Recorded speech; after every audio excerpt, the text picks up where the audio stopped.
Let's hear it for the Joe Morales Trio.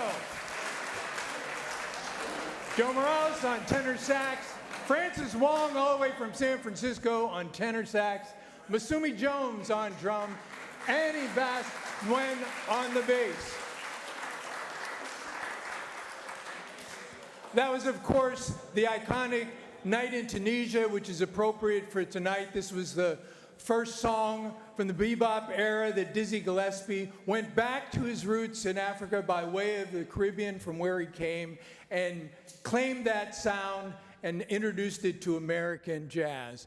And that's what we're about tonight. We are claiming our roots and owning ourselves as coming from different diasporas. So I'm going to say Katie Midi Falcha, which all of you know, of course, is Gaelic for 100,000 welcomes. And we welcome you to the 6th annual Jazz at St. James. Jazz at St. James is is the group that sponsors us. It's Jazz at St. James, but this year we focus on poetry, jazz, and live painting provided by Chris Rogers, who is our founding painter. And we're excited this year because I got to bring my West Coast friends here, Jenny Lim and Francis Wong. And so we are Texas and West Coast voices joining hands for love of the diaspora. And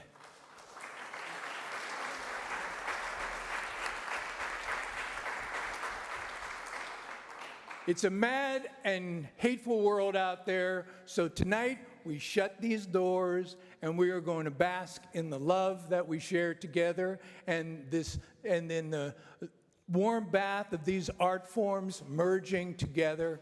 So let's all take a corporate deep breath. And now to truly welcome you to this sanctuary, which is where Joe and I met and we put this band together, we're going to bring the co-chair of Jazz at St. James, Dale Robertson, and then our rector, our leader, the Reverend Eileen O'Brien.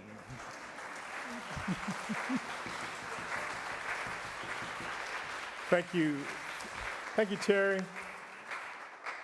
Man, it's good to be here tonight. My name is Dale Robertson. I co-chair the Jazz at St. James with my man here, Joe Morales.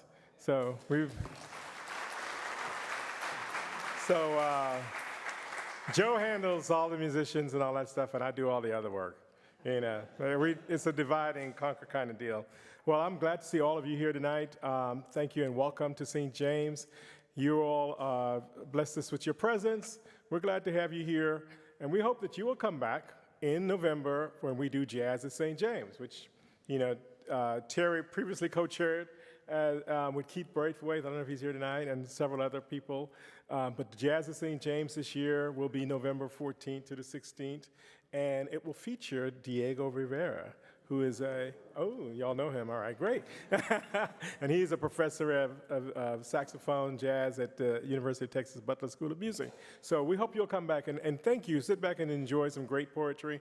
Welcome to our friends from San Francisco, the West Coast. First week in November. The first week in November. Do I have the dates wrong? Yeah. Don't tell me that, Joe.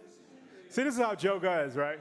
You're like, oh, Dale, we're doing it, and it's going to be the first week. So are you now saying it's going to be the 7th through the 9th, as opposed to the 14th? Yeah, we'll confer in a minute, but we'll make sure Reverend Eileen will set this up. So bring you to the stage now is Reverend Eileen. You'll straight.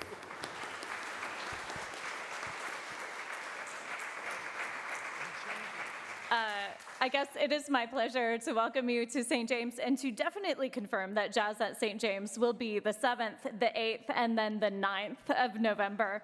And I also want to just welcome you to this space, invite you to just be comfortable.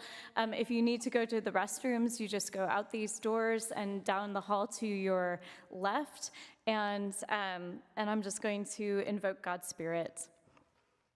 Holy One, who creates through breath and word and spirit, we ask your presence here in this space. that you would envelop us, that you would embrace us, and that you would lead us to further embrace each other. All of this we ask through your holy name. Amen.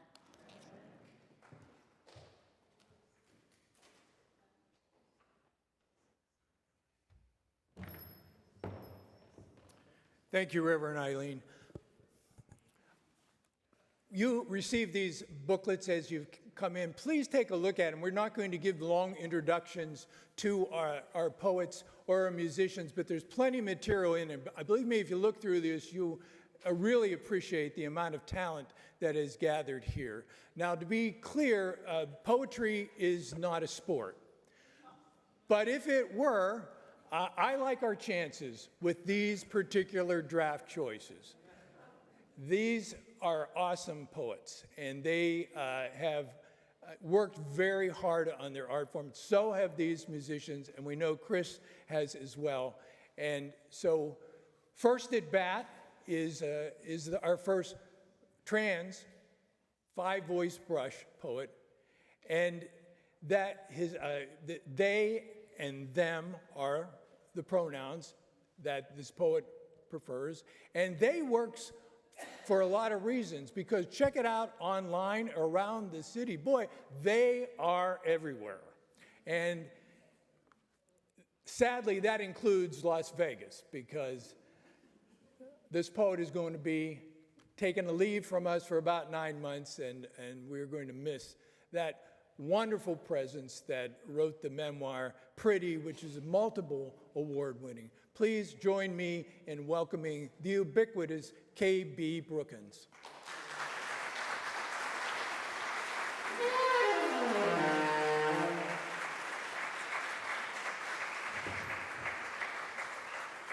Thank you so much for that introduction. I appreciate it. How are y'all doing today? Yeah? Cool. I'm used to club lights, y'all. This is new for me. But I'm so grateful to be here with y'all in this holy place. I'm gonna read 4 poems for you. And yeah, let's just get into it.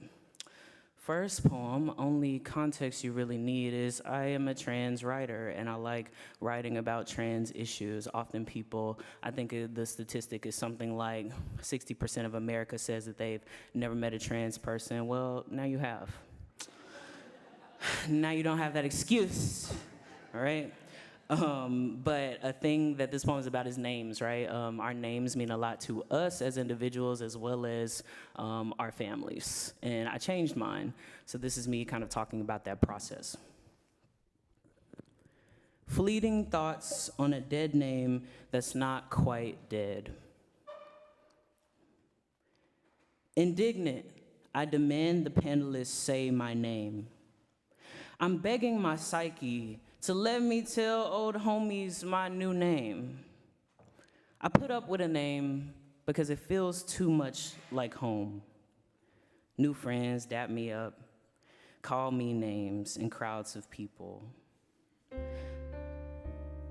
I love that. The cashier can't hear me when I yell. It isn't hard to correctly spell my name. 2 letters of secrecy, 1 for knowledge, 1 for fame. Baseline, it is my only name. I can't say it any clearer. In the mirror, I don't see a name. I see a face with many visions of hearing my name different. I hope my lineage knows I'm respectful of the name they've given. On legal papers, I'm ignorant to what I see on the page. Say my name, but only if you let it change for me. I'm dead, as in I don't live for you anymore. I birthed myself into my own name. Thank you.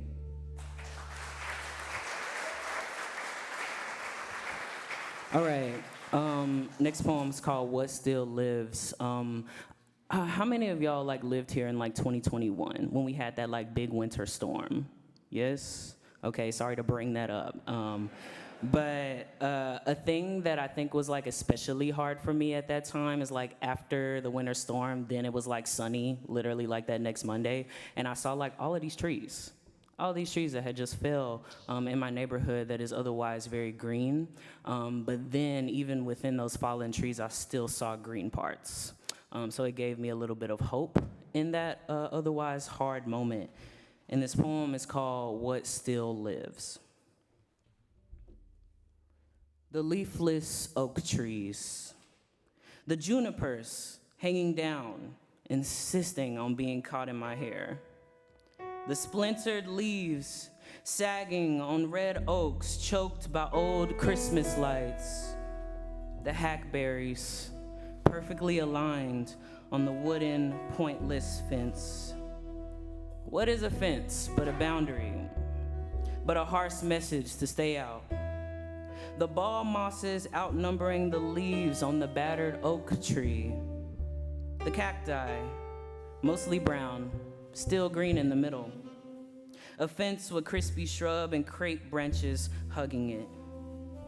Small trees that remind me of nights where I had central heat. I am a descendant of logical black folk that survived illogical conditions centuries ago.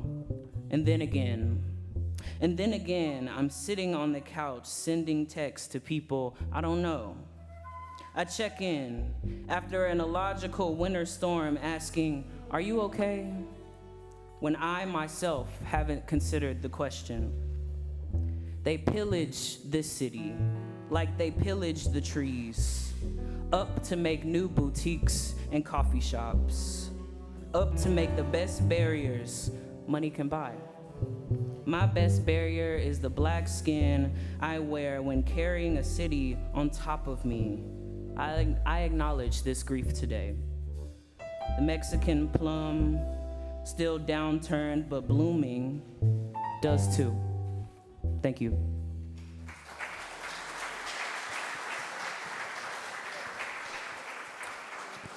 Okay, one of my favorite songs is this song called Love Machine by The Miracles. It's like, I'm just a love machine, dun, dun, and I won't work for nobody but you. Anyway, a thing that I love, sorry, I can't sing to the music, I'm sorry.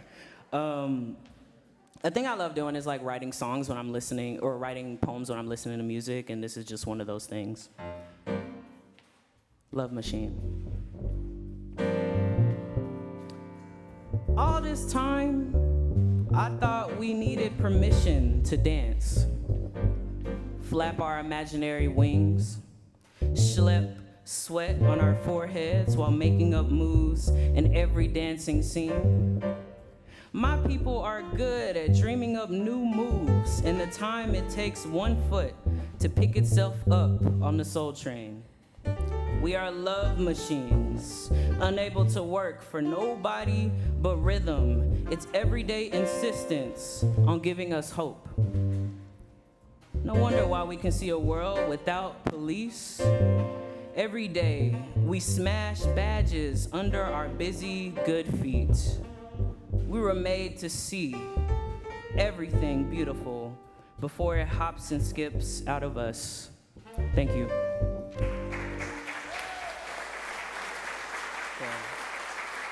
Thank you. All right, this is my last piece. It is called Elon Musk is Moving to Austin. Sorry to end on a piece called that. I could not have predicted the news or nothing. I wrote this poem 7 years ago, for context. I just saw this headline in like KUT that was like Elon Musk is moving to Austin, and then I started thinking about all the things in Austin that I love. So I wrote this poem to counteract the things I maybe don't, you know? Elon Musk is moving to Austin. And every grandpa's truck is the truck of my dreams. Forest green, yellow thunder, chromed out blue or rusty carmine. I love all the sun-dye variations of red, really. I love the squeaky door handles swinging open at the liquor store on the old side of Congress. By old, I mean it hasn't been gentrified. I want every grandpa truck to stay owned by grandpa, and my grandpa to always have gap-toothed yellow teeth. The silver caps shine brighter the longer you preserve them, I think. The truck's dusty leaves, older than tech booms, bringing a tampering white dream to all thriving populous cities. I want Congress to never be called SoCo again. And it'll never be by all those truck-driving abuelos tipping their cowboy hats to me on Friday eves. They are my realm of possibility. When I grow up, I want to be all their leaky motors and leather seats combined. Tonight, I'll be sure to let the grandpa in first. Maybe we can link up after shopping and yell at some clouds, or I can listen to his audible history of what Austin used to be. We'll never be the tech utopia they want for us.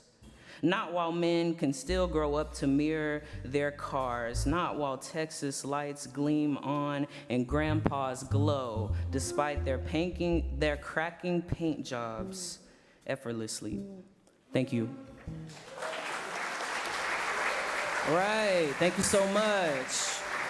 Please join me in welcoming the founder of Motswala, Usha Akela.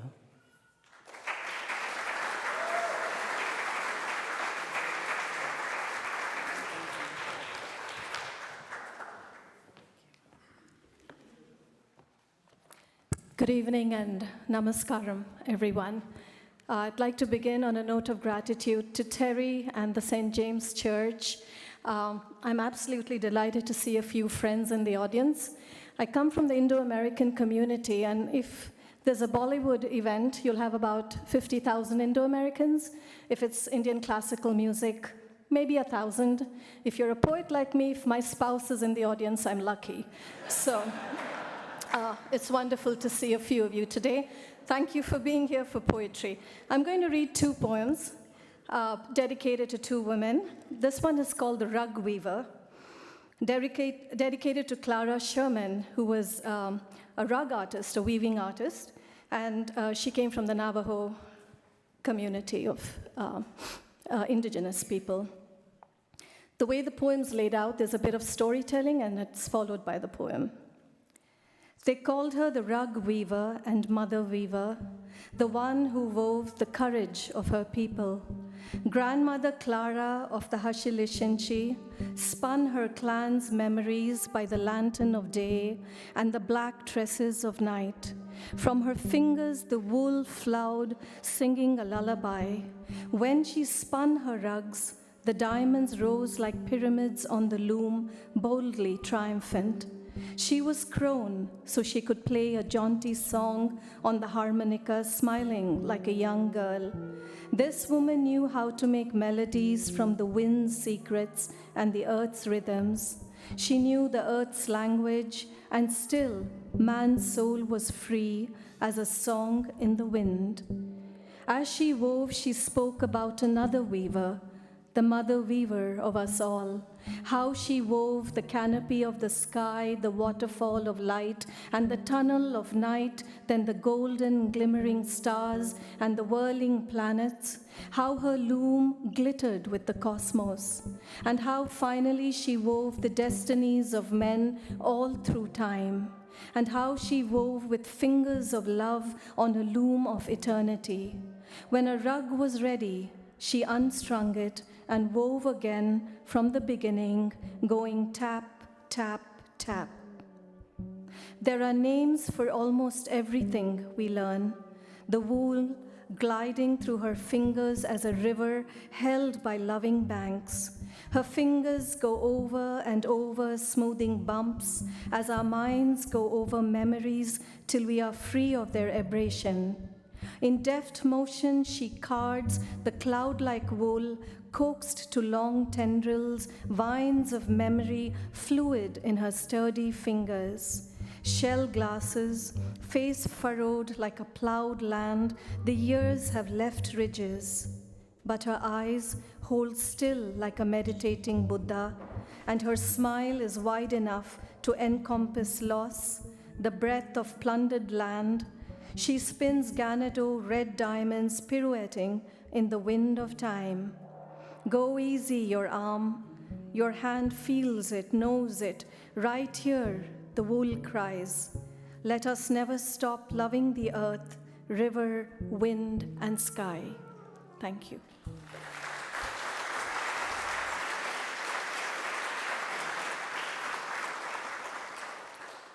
The second poem is dedicated to Sylvia Plath, and it's called They Cannot Persist in the Sunlit Room. Suddenly I know I am not Sylvia. I persist in the dark foliage of life, and if not snow, blood on snow, I live. My pages are not mausoleums or Ouija boards, walking tours among tombstones where spirits moan. Every poem a medallion of madness. I live inside another compass, not words of flint, steel, iron, the soul's vomit, sentence veins with poisoned blood, fissured stanzas, hacked rhyme, poem whirl, poem nub, hyphenated madness. Never will I create a dark sky glittering with cancerous constellations. This I gladly confess, like syllables stressed, as in, I know I am not Sylvia. Even though I've dipped my nib in the dark ink of her well and know the magic of incantation, for the repetition of blue-throated names runs in my blue veins, and I use the odd metaphor, I am not Sylvia, when I use my pen. I've been a woman sobbing on my bathroom floor.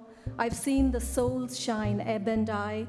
I've hoped on many days I could quietly fly, and my mind's buzzed with a swarm of bees, a chromosomatic mess. I've been a hanging woman from a noose of an ancient culture, daily demeaned, and the voices like a flock of vultures. I'll tell you an open secret, women pluck other women's bones clean.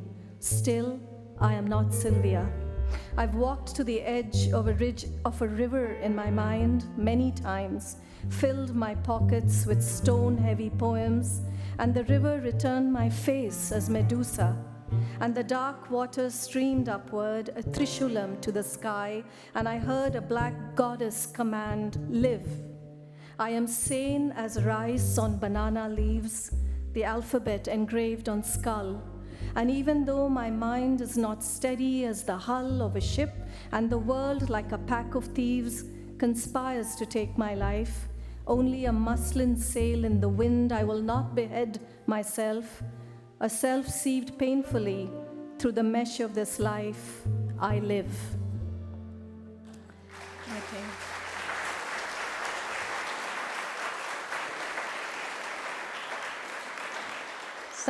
Thank you.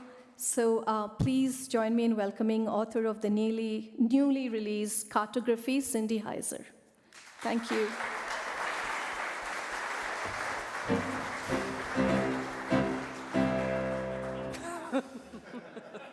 Oh, that was great. I'm going to begin with a poem called Lit by the Lanterns of Their Tongues. And you probably can't see that from up here, but it's shaped kind of like an X. And it's the kind of poem that you read in more than one direction, so you'll hear some echoes.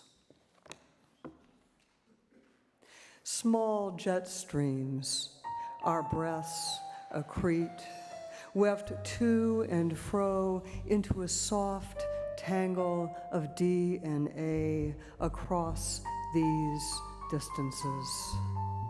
The lines are blood vessels that lodge like shine, paired ledgers of roads snails leave on bark, where turning back means our separate births, going toward the center and death's edges, yarning around the body in the vast tide, beloved, crests of waves.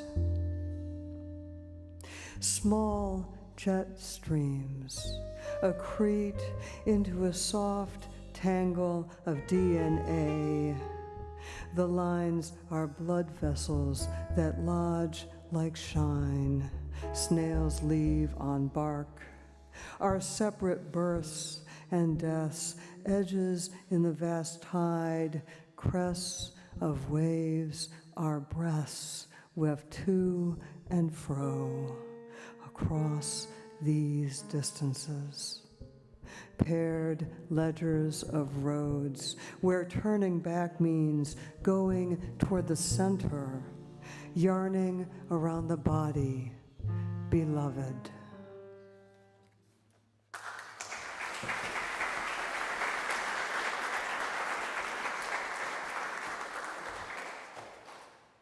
Magnetic North.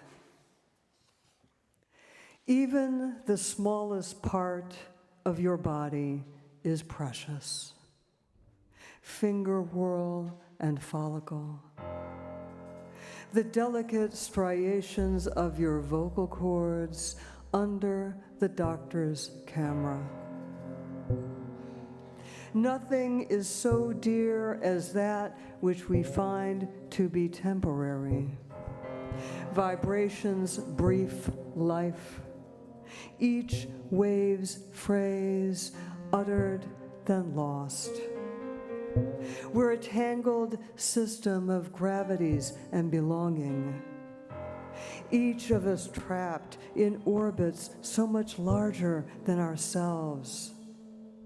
Each of us wrapped in fields, the flux and charge that bind us.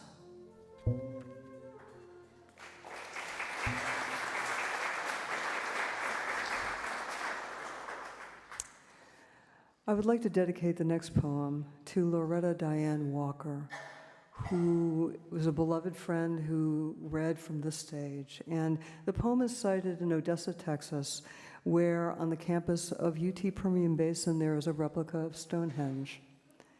So the poem is called Stonehenge, West Texas. Thick veins break the desert's skin, sand-painted pipe. Flare stacks wave their orange scarves. Leftover limestone slabs stand at attention in precise horizontal formation, a calendar intact if lacking in height. Sunlight throws its golden shawl across these sarsen stones and our faces. You take a picture of me inside the ring, and I snap us from the shoulders up. Your hair has grown back a little, and you're walking again with a walker, steadied against chemo's neuropathy. 5,000 miles from the Salisbury Plain, no bluestones, no bank and ditch. Just our human ability to pretend something is other than it is, if only for a while, to grasp the beauty in it.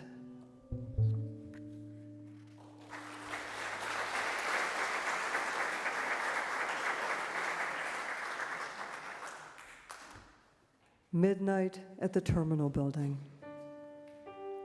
Could be any sunless hour, a DC train tunnel, artificial light lining gray Quonset hut ceilings. But the shops, though closed, stay brightly lit with objects of a particular nature. Bottle cap and brass solder rattlesnake.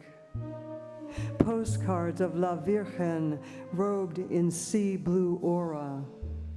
Clay sculptures of cowboy, cattle, priest. In an airport without monitors, I am waiting for a plane that has fallen from its schedule, while the night crew vacuums lonely hallways, works crosswords at the X-ray check.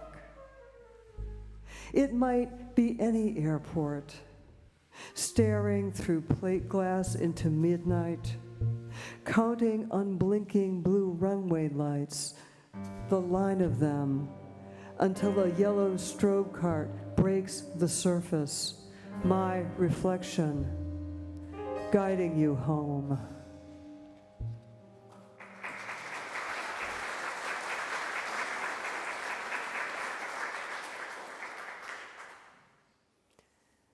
The next two poems are in honor of my beloved wife of blessed memory, Deborah Weingarten. 3 a.m. update. My wife has begun checking the news in the middle of the night. Phone news, blue glow seeping from the bathroom doorway. What could be happening at this time of night? But there's a whole world out there, parts of it inky, parts of it dusk, parts already morning. The blue glow flickers. Sometimes there is a brief wavering of song, sometimes murmurs of crowds, sometimes a drumbeat. But I keep my eyelids closed as I can when I stumble to the bathroom from my sleep. Whatever news is being made, I don't want to know it, not yet. I want to crawl back into bed and feel my beloved drift her arm across my rib cage as I float toward the shoal of sleep. Let this be the way that I return to the regular bulletin of her affection. Let this be my sleeping, waking moment.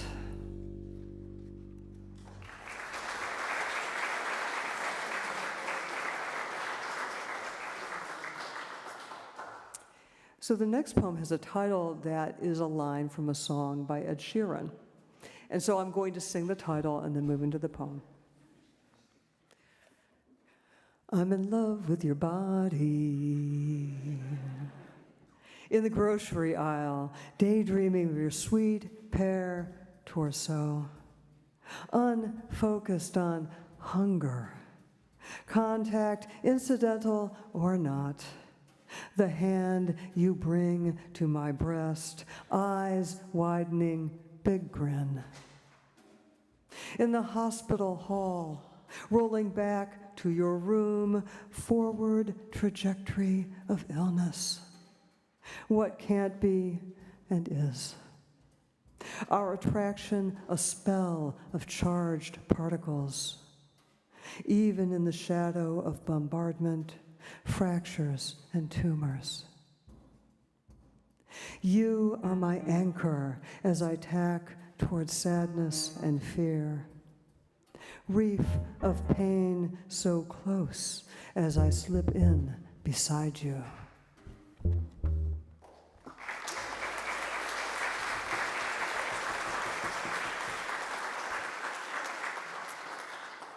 And my final poem will be Calico Tanks, whose name comes from the Calico Tanks Trail at Red Rock Canyon National Conservation Area. Calico Tanks. Las Vegas sleeps late, and the day's haze hasn't made it up, hasn't yawned over the strip mall-lined boulevards and billboards that glitter like celebrity. Dining, drinking, slots, cutting-edge wellness, signs everywhere except here, where I stand to the side to let others show me the magic of the next foothold. As I struggle up shelves and boulders of red rock and sandstone, I wonder how I'll pull off the trick of getting down.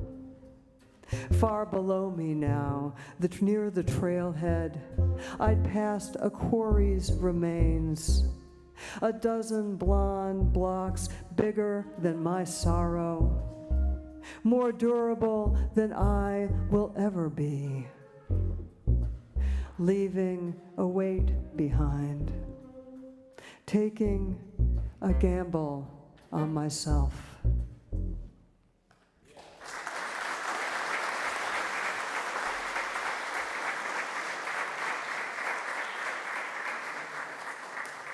Thank you all so much. Please join me in welcoming author of the award-winning The Road to Llorona Park, Christopher Carmona.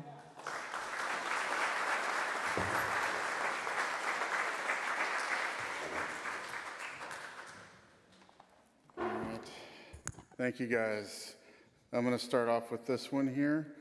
You'll kind of notice a theme throughout this. I'm thinking a lot about numbers throughout all these poems I'm going to read. This one's called These Are Not Haikus. The color of the moment is not on the spectrum. There is no time to fade away. The air thick with ashes. The wind stops for lies. I want to take a breath that's true. Perched on the wet ledge, I am ready. I am ready. Gravity cannot stop me from unfolding. Thick black feathers, too many high wires, not enough crows to make a murder. That's what each equals the same, equals each other. Every me equals every you. Pour the next round, swish it around in your mouth. There is no sin, only scar tissue. A bag of ammo, a room full of kids, see the lightning in their eyes. And so it goes. Let the bad times roll. The fire doesn't discriminate, it burns equally. Thank you. Thank you.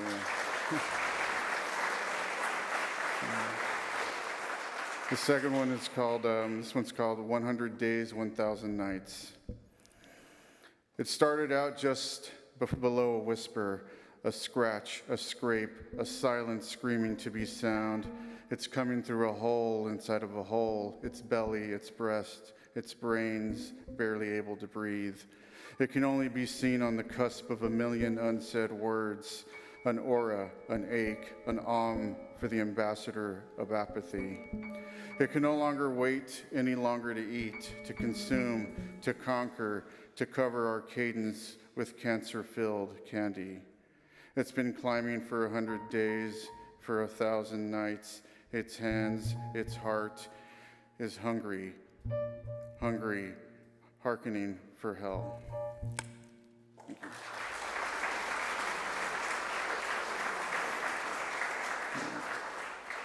Course correction. 1, I was there when the towers fell, in Tower 2. The first thing I remember is kissing the nose of the plane. Then it pulled away. The glass jumped from its scattered place on the floor. The windows reconstructed themselves, and the plane retreated back into the sky. 2, I remember the explosion in my chest, 1,000 flashes and 1,000 blams exited my chest as they made their way back into their barrels. I felt the wounds close up. I go back to bed. I don't remember hearing the glass unshatter or the door rise back onto its ledges. They never spoke, not even when they retreated back into their squad cars. 3, I was a little boy ripped from my parents when the Migra came. The masks fell off their faces, their guns went back into their trucks, they reversed back into the desert, and their hate was wiped from their hearts. 4, I just smoked a dude, no longer the last words I heard as I lay there dying. Millions of guns chose not to fire. I felt all the ropes that choked thousands to death loosen, no snap. They let them all down. They went home, and they let me walk home alone.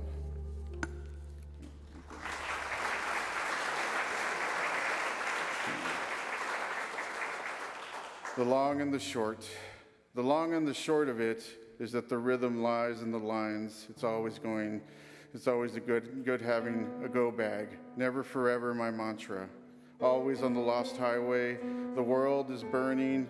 It's better in the rear view than through the windshield. These roads never move. Paradise is always just over the next horizon. A trick of the mind like an oasis in the wastelands. If I turn too fast, will I miss the end of the road? Or does it keep going? There's only one way to find out.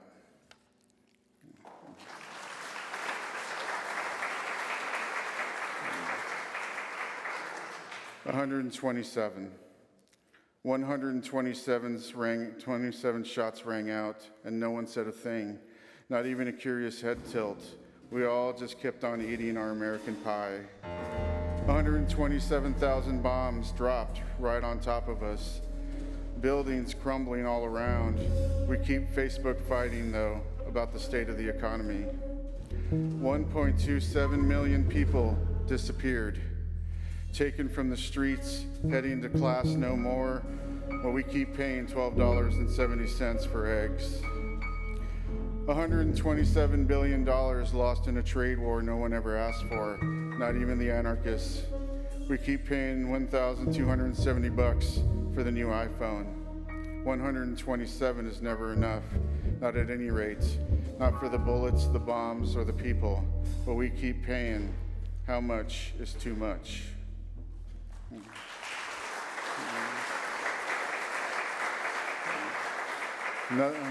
Nothing is forever, or nothing is everything.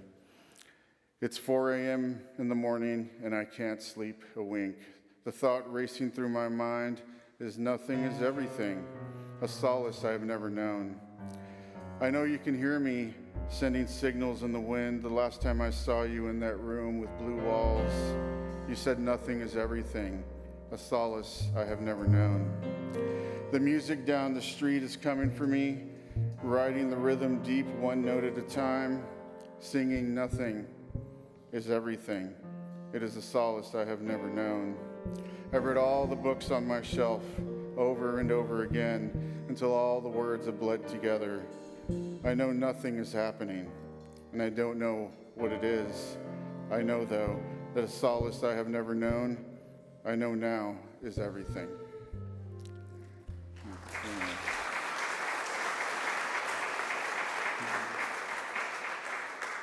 Breathe into the noise. Breathe into the noise and let it cut through you like a knife. So much of this world buzzes like static when the last radio station has gone off the air. Breathe into the noise and let your quiet prayers fill the world. Even if you no longer believe in God, it's the crying that counts. Breathe into the noise and let it drift like a whisper. A whiff of your soundlessness can calm the savage sounds. You don't need to be heard to be heard. Breathe into this noise like it's your last. It will echo throughout the universe, from here to eternity, because truth has no mute button.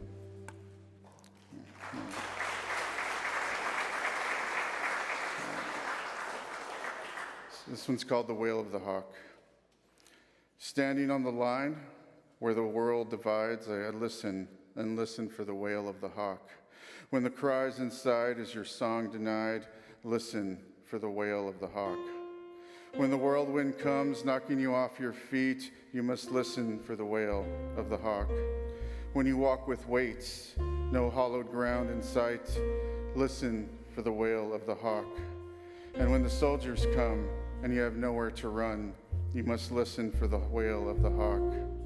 When the skirt of truth is no longer covers your soul, you must listen for the wail of the hawk. And when all you hear is your own fear, your ancestors will scream louder, and you just have to listen for the wail of the hawk.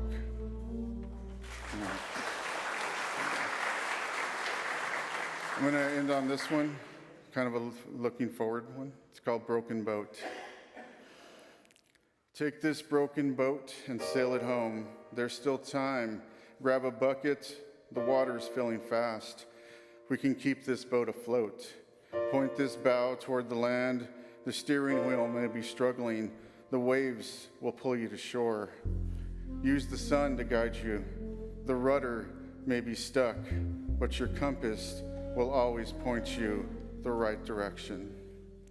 Thank you.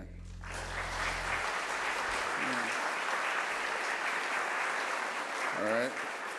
So now I'm going to please join me in welcoming the author of Dying in a Mother Tongue, Raja Chamankar. Yes, thank you.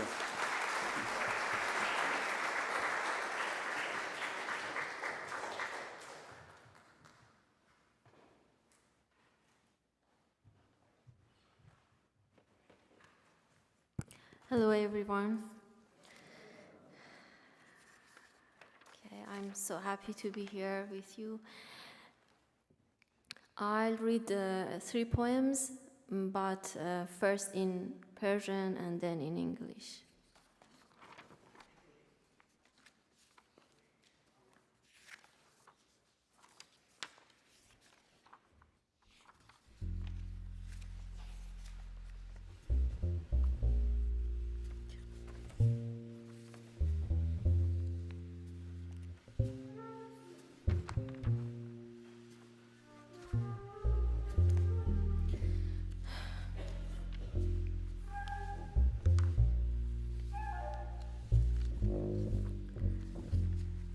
Okay, the first one. No, it's okay. Yeah. Sorry. Okay. Yeah. آمار. آتش بس است و باد بر جنون می‌وزد. آتش بس است و این بخشی از یک قرارداد رسمی است، معلق میان اخبار، موقت میان پرچم‌ها و آمار. آواره ها، کشته شده ها، زخمی ها، میشد نامتان را با نام شاعرانتان به یاد بیاورند، با زیبایی مردان و زنانتان. های وادی های جهنمی، ویرانه های زیبا، میشد نامتان را با قلعه ها، صخره ها و نهرها، با دشت ها و تنگه ها، با تن گرم ماست سنگ هایتان بیارند. آمار از اخبار سرریز می کند، به خشکی نرسیده ها، گم شده ها، غرق شده ها در قایق های کوچک قاچاق.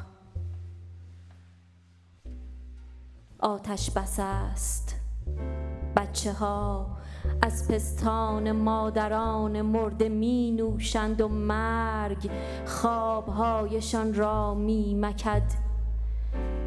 باد بر جنون می وزد، دهان باز زمین را ببند.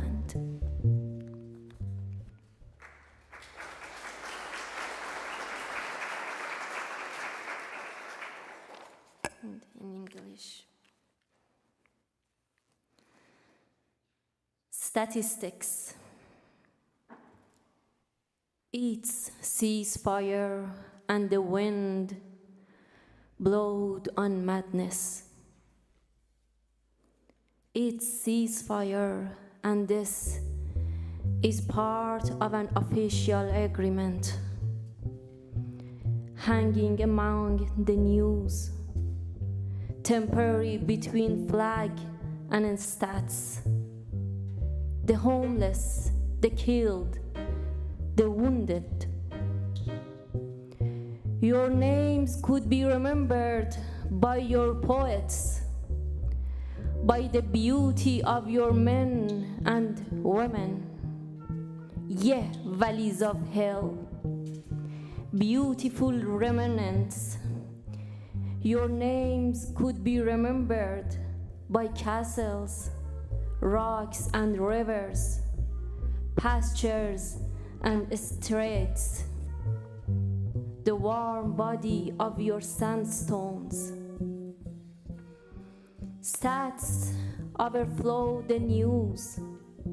Those who didn't arrive on land, those who were lost, those who were drowned of the small smuggling boats. Your names could be remembered by coral islands and the glittering sun in your deep seas, by ripe vineyards and infinite drinking, by tall mountains and the oldest habitats of humans.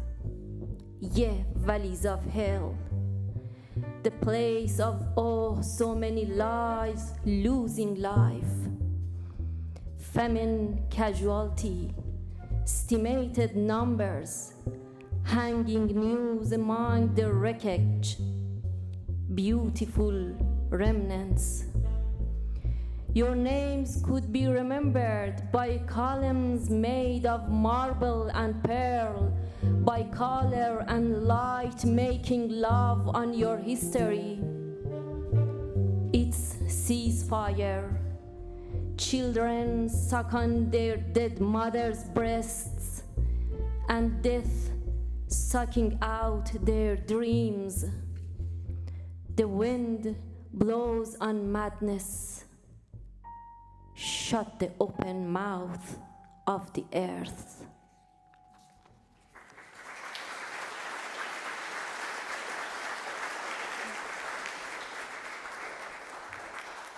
Thank you.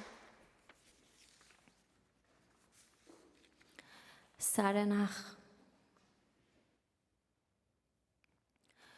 شبی که مردم از لابلای پنجره سوز می آمد. زمان گاهی به جای گذشتن در نقطه‌ای نخکش می شود. حتی اگر بی تفاوت سود زده باشی و لکه های خون را از روی رگهای گردن سازت پاک کرده باشی. دستی که می لرزد نمی تواند سوزنی را نخ کند. هر قاتلی از خود سر نخی به جا می گذارد.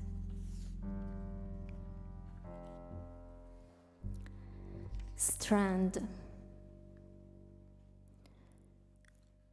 On the night that I died, a burning cold blowed in from within the folds of the window. Sometimes, instead of passing, time tears at a point. Even you had whistled indifferent and scrubbed the blood stains from the whistles on the tip of tool. A hand that trembles can never thread a needle, and every murderer leaves a strand of himself behind.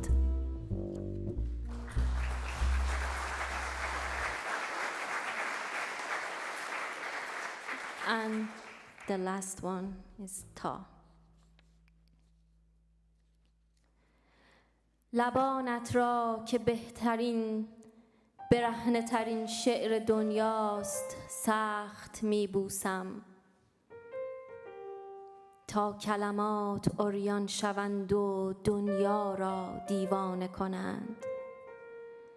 زندگی دوباره خودش را به یاد بیاورد و عشق را و عشق ما را به یاد بیاورد که دیوانه اش بودیم.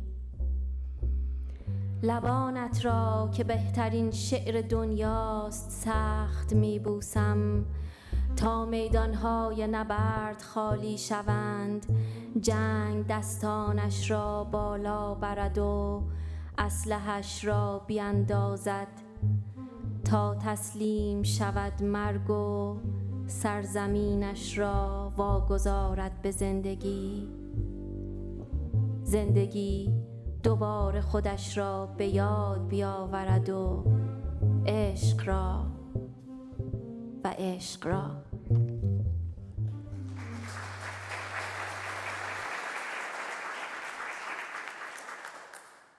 So that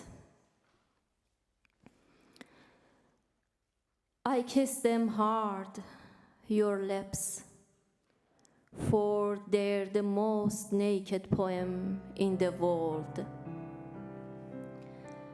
So that the words get undressed and drive the world mad. Life remembers herself again and remembers love, and love remembers us, for we were mad about her. I kiss them hard, your lips, for they're the most naked poem in the world. So that the battlefields become deserted, and war puts hands up and drops a weapon, so that death surrenders and seeds land to life, and life remembers herself again, and love, and love. Thank you.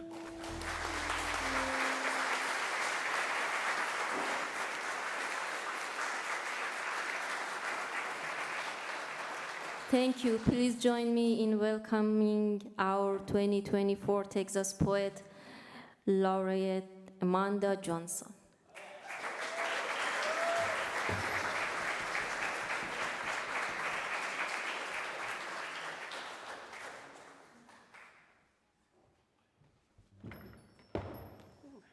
How y'all doing? Beautiful music. I mean, wow. And to all of the poets, it's an honor to read with you. What a gift. Thank you so much, Terry and St. James, for bringing us all together.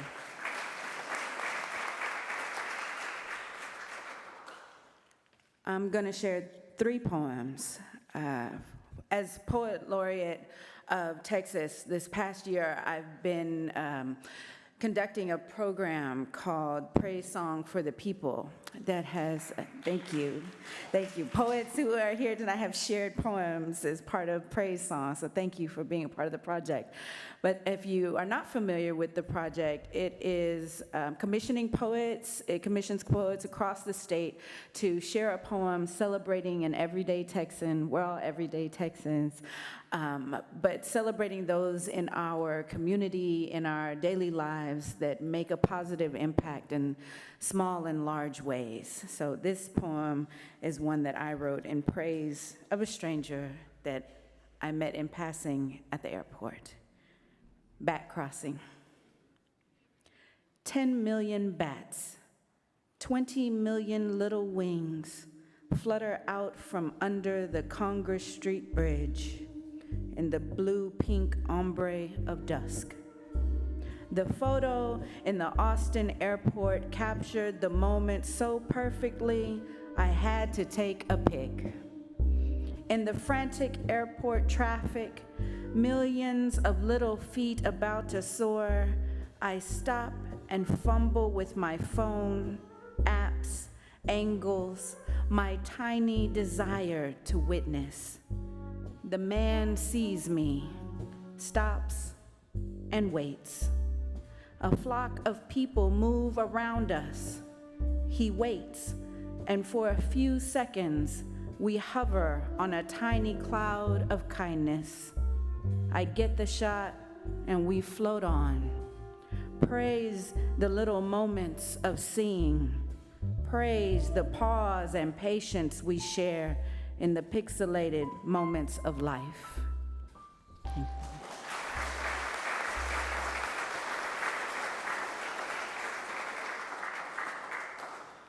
My gosh, the pixelated moments and how beautifully they're being captured over here by the live artistry.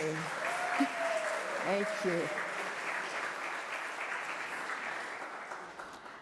Next poem I'm going to share is after Joy Harjo, who was our U.S. Poet Laureate, the first Indigenous Poet Laureate of the United States.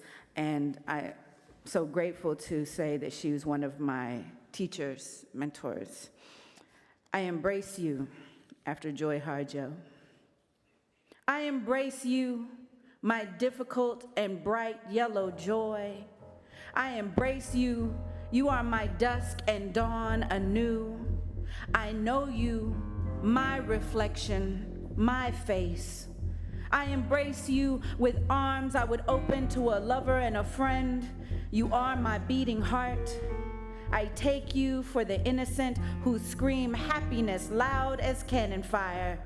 I take you in my mouth, clean water runs through my veins. I embrace you, joy, as you were born in my likeness, through hands welcoming touch.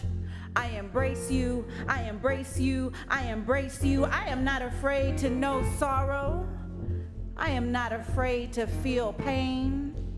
I am not afraid to laugh. I am not afraid to sing. I am not afraid to be other. I am not afraid to be here. I am not afraid to be light. I am not afraid to dance. To dance. To dance. Joy, you have spun me and I showed you my waist. You have held me and I release all my weight. You have cried with me and I watch our water join. I give myself to you, joy. You are the light on my face, the magic behind my eyes, my ears, my voice, my belly, my heart, my heart, my heart, my heart, my heart. Come here, joy. I am alive, and you are the reason why.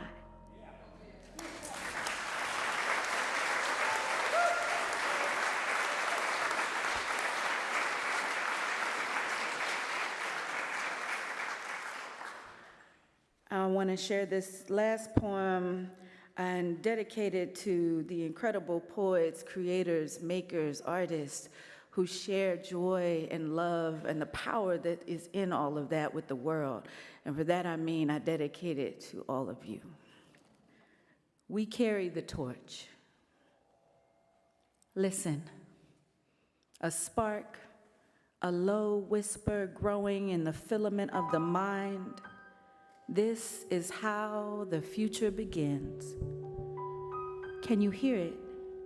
A low murmur rises to give way to impulse, and the wheels of creation are called to spin. Can you feel it? How we, earthbound miracles, paint pictures with words, start fire with a flick of our tongues, a blaze burning from our beating hearts. Can you see it? The light we carry across the page, across the world, a future that greets us with each bright new day when we dare to carry the torch within. Thank you.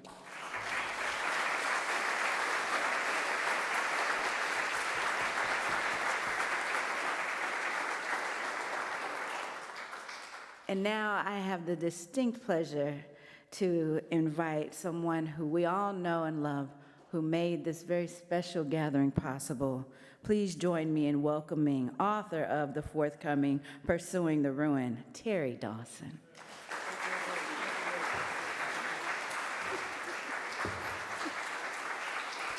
I want to take a moment of personal privilege because this is our outgoing poet laureate for the state of Texas. And it's interesting, it's taking two men to take her place. But that doesn't surprise KB, doesn't surprise me. She's going to be the outgoing poet laureate, but she is going to remain the mama laureate because the care that she takes for the young poets and bringing them along is nothing short of a wonder. Thank you, Amanda.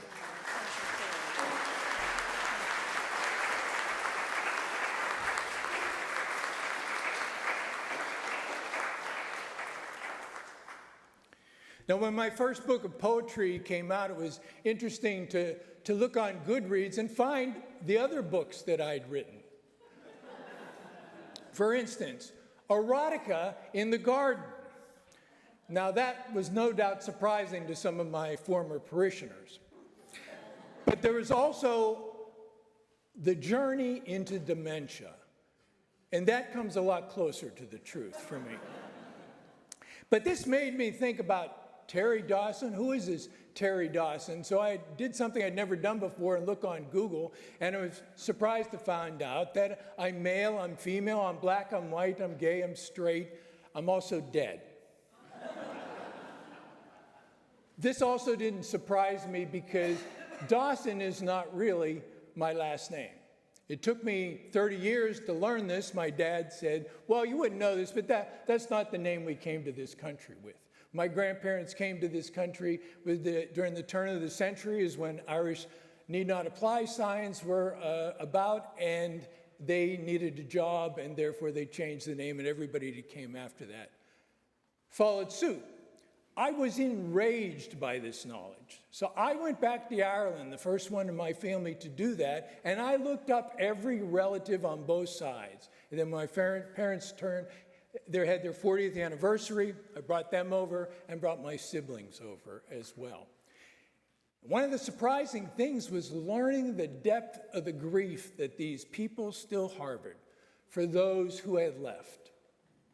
The other thing I learned is that my people were turf farmers. They call it turfa, we call it peat. Filthy work. That's where the name Filthy Irish comes from, because they would carry men, women, and children did this work. And so it was found that kind of humbling. The other thing was that had to do with food. And you know the Irish are not known for their fine cuisine. You know the old riddle is that what's our 7-course meal? A 6-pack and a potato. Well, we didn't have great food, but we always had Irish soda bread, which we called soda scone. But when I went to Ireland, I noticed it didn't look like the bread we had. The bread there is dark and rustic. It didn't have raisins and currants in it. And so that inspired this poem. The soda scone has many eyes. Take us back to Ireland, Joe. The soda scone has many eyes. Is it the buttermilk that coats each sclera to ease their weary sight? Only in the slicing, the dividing do we see them. Do they see in us this pattern of raisins and currants, we whom currents dragged across the tossing sea, marooning a promise? We who left our kith on the fringe of an island, ankle deep in turf, left to square the green edges of what becomes scorched fuel, dark and fragrant of the sea. With feuds between cousins remaining in the blood, like eyes of dry fruit heavy in this bread. This American altering of a recipe reminds us who left whom and who remains sunk in soil. Who now crosses themselves at every loss, at every memory of forgetting what we left, of what we sense never left us to drown in the wild, chill waves. And so we religiously cross the top of every loaf with its many eyes, many accusing, staring eyes like an island blistered with rock and green, bleeding with green. Diaspora never truly know their home. Tragedy or absence of deciding to go never guarantees our innocence, so change your name, untongue your lilt, have children by half dozen, and still the shame hangs on.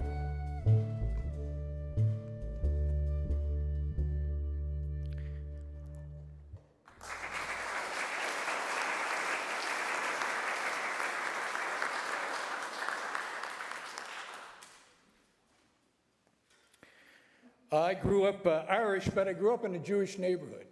So I had many boobies and zadies. My grandparents died before I was born, but I had the boobies and zadies from the neighborhood helped to raise me, and many of these people were Holocaust victims. And so when in October 2023 we had the attack in Israel and in Jerusalem, it caused great pain, and then having the bombing that followed after that did not help in Gaza. And many of you, I'm sure, feel this tearing on both sides of us. And so when the Hot Poet magazine, Equinox, sent out a invitation and then gave us a clue of what to write about, they chose the phrase, just add water. And of course, the first thing I thought about was the comic books that many of you will remember when we grew up. There used to be ads in them that said, just add water to raise these sea monkeys, which were basically little seahorses. And so that's the driving metaphor of this poem. But I sat down and I wrote this poem in one sitting because the grief was welling up within me. It has not arrived. With an epigraph. A voice was heard in Ramah, Rachel weeping for her children. It has not arrived. The knot inside us still intact. All that lacks is water, dry as a crumb, as a pinch of sand fired to glass. Lightning struck obsidian. But we are not a sea monkey colony, a palm of dormant morsels awaiting instructions. Just add the flow of tap H2O, sufficient to make a village. It takes a village to grow a child. To a village burning, a colony pregnant with children, one cannot just add water. Snatching a child like a crumb to duck into a tunnel, their flooding neither won't secure the needed peace. The desert speaks in sand, the promise of water unbitten on its lips. Just add, a dose supplying its own subtraction. From the seafloor of aquariums, life bubbles up, a tea of motion, a spiraling stew of proteins. My pain, both sides complain. The dry and the wet, when met, an embryo swims like a minute in the clock of our noggins. As a what might be, just add, it ticks, but what, never mentioned, but implied. Drop by drop, it plummets as a tear, as a sip, as a liquid glow lit, as a fetus, singed and soggy. Reaching, but it has not arrived. The bombs and slaughter, yes, but not the water. Not the Jordan severed, nor Dead Sea spitting salt, nor footprints splashed across the top of low-lying Galilee. Just add, proves again, not yet enough.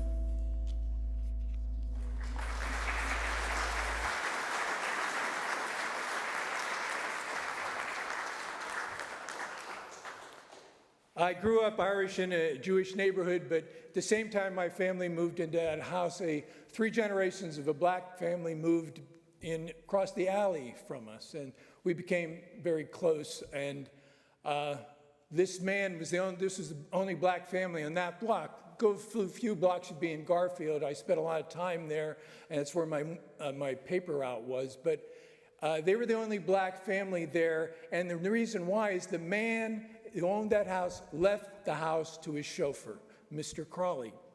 Mr. Crawley was this tall, dignified man, and I never saw him in anything but a suit and a cap and a cane. And he'd walk down the alley, and my mother told me, he's walking the same path that his mother did, because the first thing he did is bring his mother up from the South. And my mom said, and when she walked, though, she played her harmonica, and they all enjoyed that. And then I did the numbers. This woman, even though she was a child, was born into slavery.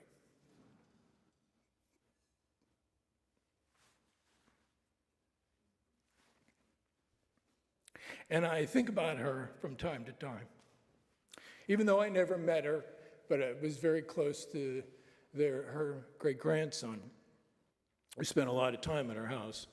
And so when Juneteenth rolled around and I happened to be in Texas, and I only realized when I was here, this is where the news was brought.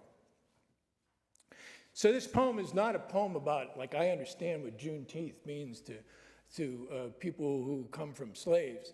But I imagined that on that ship of those soldiers that came in were a few Irish soldiers, because they segregated the black troops, but they also segregated the Irish troops. And I imagined on that boat that they came, and there were some Irish soldiers. And I imagine the ghost of an Irish soldier seeing this happen down in Galveston, and then looking where we are today. And this is an epigraph that inspired the title of my book, Pursuing the Ruin, by Arthur Jaffa, the director. Black people have the responsibility to mine the ruins, and I would add, and so do the rest of us. Juneteenth. Brown bitter day of beginning. Brown bitter day of release. No acres, no mule, you're on your own. Brown bitter, you're home, wherever you go. Took 1,000 days nearly to learn freedom come. Brown bitter news from one white general's mouth. His uniform blew his voice like a bell. Beside that brown bitter, salt stingy sea.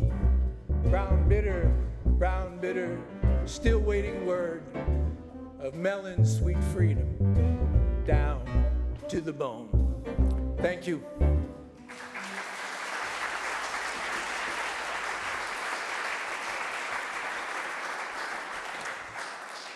So how about these Austin poets? And the Joe Morales Trio with Francis Wong sitting in.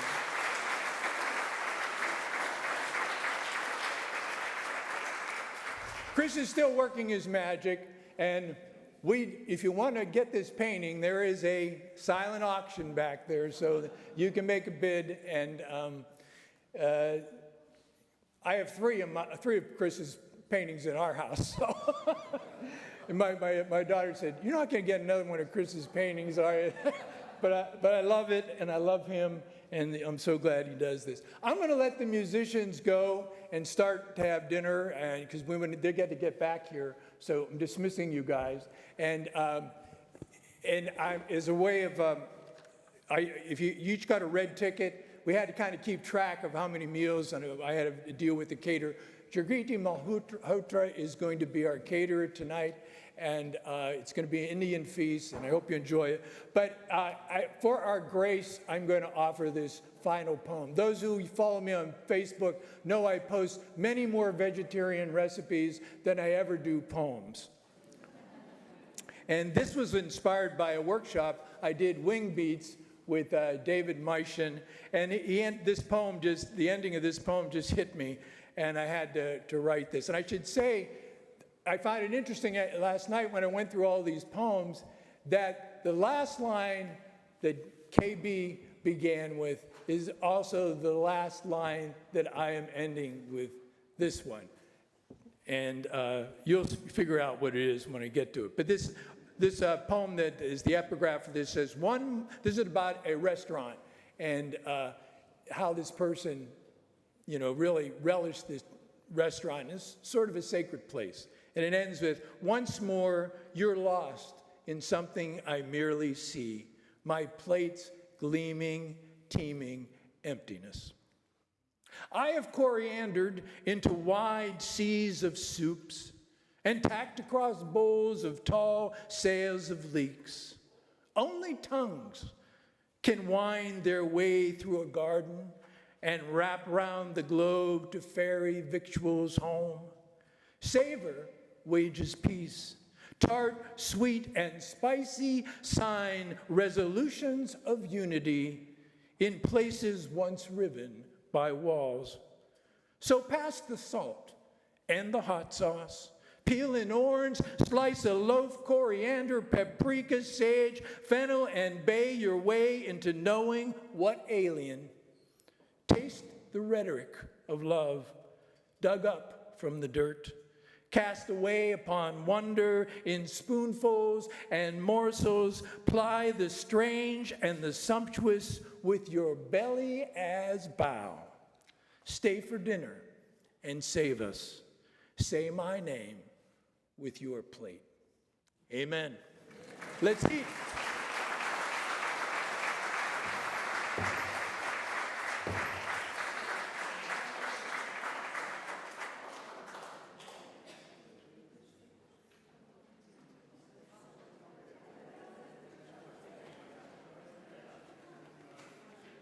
Yes, you just go down the hallway, make a right, and that's where we'll be dining.